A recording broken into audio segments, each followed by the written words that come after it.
നമസ്കാരം.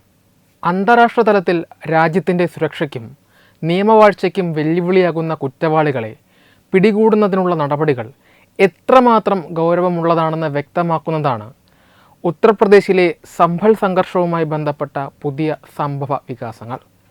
കഴിഞ്ഞ കുറേ കാലമായി നിയമത്തിന് പിടികൊടുക്കാതെ വിദേശത്ത് ഒളിവിൽ കഴിഞ്ഞിരുന്ന ഷാരിഖ് സത്ത എന്ന കുറ്റവാളിക്കെതിരെ ഇൻ്റർപോൾ റെഡ് കോർണർ നോട്ടീസ് പുറപ്പെടുവിച്ചിരിക്കുന്നത് ഇന്ത്യൻ നിയമവ്യവസ്ഥയെ സംബന്ധിച്ചിടത്തോളം വലിയൊരു നിർണായകമായ ചുവടുവെപ്പാണ്. പ്രാദേശികമായ അക്രമ പരമ്പരകളിൽ മാത്രമല്ല, ഒട്ടനവധി ക്രിമിനൽ കേസുകളിൽ പ്രതിയായ ഒരാളെ അന്താരാഷ്ട്ര ഏജൻസികളുടെ സഹായത്തോടെ നിയമത്തിന് മുന്നിൽ കൊണ്ടുവരാനുള്ള ഭരണകൂടത്തിൻ്റെ നിശ്ചയദാർഢ്യമാണ് ഇത് വെളിപ്പെടുത്തുന്നത്. ഉത്തർപ്രദേശിലെ സംഭലിൽ 2024 നവംബർ 24 ഷാഹി ജമാ മസ്ജിദുമായി ബന്ധപ്പെട്ടുണ്ടായ സംഘർഷാവസ്ഥയിൽ നിരവധി പേർക്ക് ജീവൻ നഷ്ടപ്പെടുകയും പരിക്കേൽക്കുകയും ചെയ്യുന്നത്. ഈ സംഭവത്തിന് പിന്നിൽ പ്രവർത്തിക്കുകയും അക്രമത്തിനാവശ്യമായ ആയുധങ്ങൾ എത്തിച്ചു നൽകുകയും ചെയ്ത പ്രധാന കണ്ണികളിൽ ഒരാളാണ് സത്ത എന്നാണ് പോലീസിൻ്റെ കണ്ടെത്തൽ.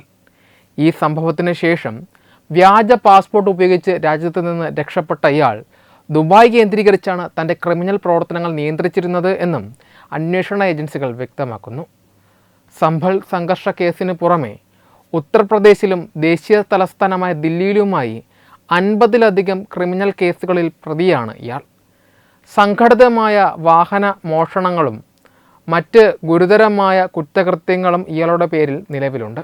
നിയമ നടപടികളിൽ നിന്നും കോടതി നടപടികളിൽ നിന്നും ഒളിവിലായതിനെ തുടർന്ന് ഇയാളെ പിടികിട്ടാപ്പുള്ളിയായി പ്രഖ്യാപിക്കുകയും കോടതിയുടെയും നിയമവ്യവസ്ഥയുടെയും ഭാഗത്തു നിന്നും സ്വത്തുക്കൾ കണ്ടുകെട്ടുന്നതടക്കമുള്ള കർശന നടപടികൾ ആരംഭിക്കുകയും ചെയ്തിരുന്നു. തുടർന്ന് Uttar Pradesh police central bureau of ഇൻവെസ്റ്റിഗേഷൻ്റെ അഥവാ CBIയുടെ സഹായം തേടുകയും അവരുടെ ഇടപെടലിനെ തുടർന്നാണ് ഇൻ്റർപോൾ വഴി റെഡ് കോർണർ നോട്ടീസ് ഔദ്യോഗികമായി പുറപ്പെടുവിക്കുകയും ചെയ്തിരിക്കുന്നത്. 2024 നവംബർ 24 ഉത്തർപ്രദേശിലെ സംഭലിൽ അരങ്ങേറിയ സംഭവ വികാസങ്ങൾ ഇന്ത്യൻ നിയമവ്യവസ്ഥയെയും പൊതുസമാധാനത്തെയും വെല്ലുവിളിച്ച ഏറ്റവും ദൗർഭാഗ്യകരമായ അക്രമ പരമ്പരകളിൽ ഒന്നാണ്. ഷാഹി ജമാ മസ്ജിദിൽ കോടതി ഉത്തരവിൻ്റെ അടിസ്ഥാനത്തിൽ പുരാവസ്തു സർവേ വകുപ്പിൻ്റെ നേതൃത്വത്തിൽ പരിശോധന നടക്കവെയാണ് ആസൂത്രിതമായ രീതിയിൽ പ്രദേശത്ത് വലിയ തോതിലുള്ള സംഘർഷവും സായുധമായ ആക്രമണങ്ങളും പൊട്ടിപ്പുറപ്പെടുന്നത്. കോടതി നടപടികളെ തടസ്സപ്പെടുത്താനും ജനങ്ങളിൽ പരിഭ്രാന്തി പരത്താനും ലക്ഷ്യമിട്ട് ചില ജിഹാദി സംഘടനകളും പ്രാദേശിക താൽപ്പര്യക്കാരും ഈ സാഹചര്യത്തെ കൃത്യമായി ഉപയോഗപ്പെടുത്തുകയായിരുന്നുവെന്നാണ് പിന്നീട് പുറത്തു വന്ന ഔദ്യോഗിക അന്വേഷണ റിപ്പോർട്ടുകളിൽ നിന്ന് വ്യക്തമാകുന്നത്. കോടതിയുടെ പരിഗണനയിലുള്ള ഒരു വിഷയത്തെക്കുറിച്ച് തെറ്റായ വിവരങ്ങളും വ്യാജ പ്രചാരണങ്ങളും ജനങ്ങൾക്കിടയിൽ ബോധപൂർവം പടർത്തിവിടുന്നതിലൂടെയാണ് ഈ സംഘർഷത്തിലേക്ക് കാര്യങ്ങൾ ജിഹാദികൾ കൊണ്ട് എത്തിക്കുന്നത്. പള്ളിക്കോ ആരാധനാലയത്തിനോ യാതൊരു വിധത്തിലുമുള്ള അപായവും സംഭവിക്കാനില്ലാത്ത സാഹചര്യത്തിൽ മതപരമായ വികാരങ്ങളെ ചൂഷണം ചെയ്തുകൊണ്ട് സാധാരണക്കാരെ തെരുവിലിറക്കാൻ ചില നിക്ഷിപ്ത താൽപ്പര്യക്കാർക്ക് കഴിഞ്ഞു. കോടതി നടപടികളെയും നിയമവാഴ്ചയെയും ബഹുമാനിക്കുന്നതിന് പകരം മതപരമായ തീവ്രവാദ ചിന്തകളെയും വിദ്വേഷ പ്രസ്താവനകളെയും ആളിക്കത്തിക്കാനാണ് ജിഹാദി മാനസികാവസ്ഥയിലുള്ള ചില ഘടകങ്ങളും കുറ്റവാളികളും ശ്രമിച്ചത്. സമൂഹത്തിൽ ഭിന്നതയും ഭയവും സൃഷ്ടിക്കുക വഴി ക്രമസമാധാനം തകർക്കുക എന്ന ഗൂഢലക്ഷ്യമാണ് ഇതിലൂടെ നടപ്പിലാക്കപ്പെട്ടത്. ഈ സന്ദർഭത്തെ മുതലെടുത്താണ് ഷാരിഖ് സത്തയെ പോലെയുള്ള അന്താരാഷ്ട്ര ക്രിമിനൽ പശ്ചാത്തലമുള്ള ജിഹാദികളും പ്രാദേശിക തലത്തിലെ കുറ്റവാളികളും ആക്രമണങ്ങൾക്ക് ആവശ്യമായ ആയുധങ്ങളും പിന്തുണയും എത്തിച്ചു കൊടുക്കുന്നതിൽ പ്രധാന പങ്കുവഹിക്കുന്നത്. ജാതിമത ഭേദമന്യേയുള്ള ജനങ്ങളുടെ സമാധാന ജീവിതത്തെ തകർക്കാനും രാജ്യത്തിൻ്റെ പരമാധികാരത്തിനും സുരക്ഷയ്ക്കുമെതിരെ ജനക്കൂട്ടത്തെ ഉപയോഗിച്ച് ഭീകരാന്തരീക്ഷം സൃഷ്ടിക്കാനുമാണ് ഇത്തരം ശക്തികൾ ശ്രമിച്ചത്. നിയമവ്യവസ്ഥയോടുള്ള വെല്ലുവിളിയായി മാറിയ ഈ സംഭവത്തിൽ നിരവധി സുരക്ഷാ ഉദ്യോഗസ്ഥർക്ക് പരിക്കേൽക്കുകയും പൊതുമുതൽ വ്യാപകമായി നശിപ്പിക്കപ്പെടുകയും ചെയ്തു.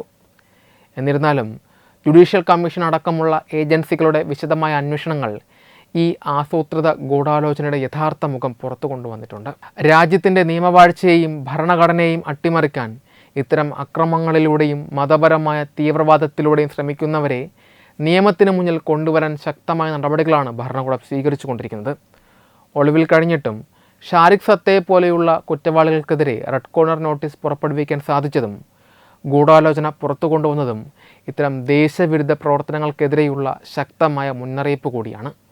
ഉത്തർപ്രദേശ് പോലീസും അന്വേഷണ ഏജൻസികളും ഷാരിഖ് സത്തയ്ക്ക് അന്താരാഷ്ട്ര അധോലോക നായകൻ ദാവൂദ് ഇബ്രാഹിമുമായും പാക് ചാര സംഘടനയായ ISIയുമായും ബന്ധമുണ്ടെന്ന് വ്യക്തമാക്കുന്നുണ്ട്.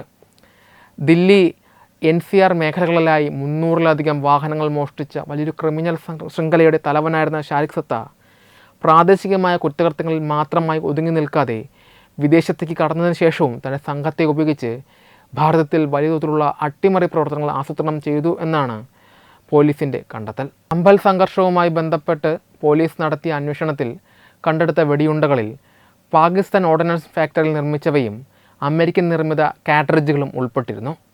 സാധാരണയായി പ്രാദേശിക കുറ്റവാളികൾക്ക് ലഭ്യമല്ലാത്ത ഇത്തരം വിദേശ നിർമ്മിത ആയുധങ്ങളും വെടിയുണ്ടകളും ഇന്ത്യയിലേക്ക് എത്തിച്ചതിന് പിന്നിൽ അന്താരാഷ്ട്ര ആയുധക്കടത്ത് സിൻഡിക്കേറ്റുകളുടെയും ഭീകരവാദ ബന്ധമുള്ള സംഘടനകളുടെയും സഹായമുണ്ട് എന്നാണ് അന്വേഷണ സംഘത്തിൻ്റെ നിഗമനം.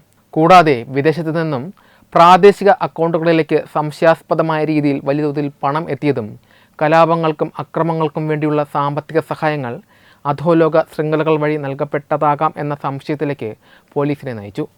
വ്യാജ പാസ്പോർട്ട് ഉപയോഗിച്ച് ദുബായിലേക്ക് കടന്ന ഇയാൾ അവിടുത്തെ അധോലോക മാഫിയ കേന്ദ്രങ്ങളുടെയും ISI പിന്തുണയോടെ പ്രവർത്തിക്കുന്ന ശൃംഖലകളുടെയും സഹായത്തോടെയാണ് ഒളിവിൽ കഴിയുന്നതും ഇന്ത്യയിലെ ക്രിമിനൽ പ്രവർത്തനങ്ങൾ നിയന്ത്രിക്കുന്നതും എന്നും അന്വേഷണ ഏജൻസികൾ വിലയിരുത്തുന്നു.